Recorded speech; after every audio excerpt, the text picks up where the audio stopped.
Salam xanımlar, sizlər üçün elədiyim bu gözəl xırçıltılı badımcan reseptini dedim sizlərlə də paylaşım.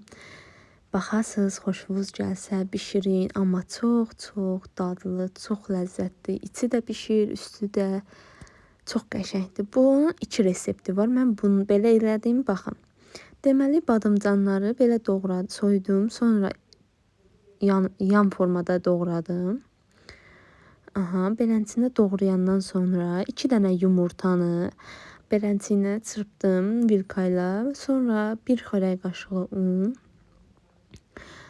2 xörək qaşığı un, 2 xörək qaşığı falan belənçinə də qarğıdal nişastası. Qarışdırırsan, sonra isə yağ qoyursan, qızır. Badımcanları birinci unla qarğıdal nişastasına, sonra isə yumurtaya, sonra isə suxarinin üyüdülmüşü. Çörəkdən suxar eləyirsiniz. Bax, elənçinə üyütdüm. Onu qəşəng batırdım, qoydum. Az xodda qızarır. Həm içi bişsin, həm üstü qızarsın.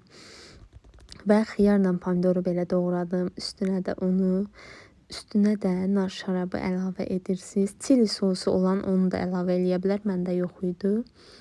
Nar şarabını belə əlavə eləyirsiniz. Çox ləzzətlidir. Üstündən də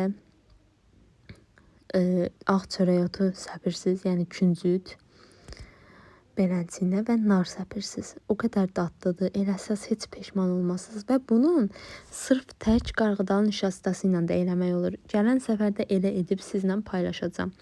Yumurtasız suxarisiz ancaq və ancaq qarğıdal nişastasına batırırsan, qızardırsan. Elə də qəşəngdir, belə də qəşəngdir. Necə istəsəz elə də edə bilərsiniz.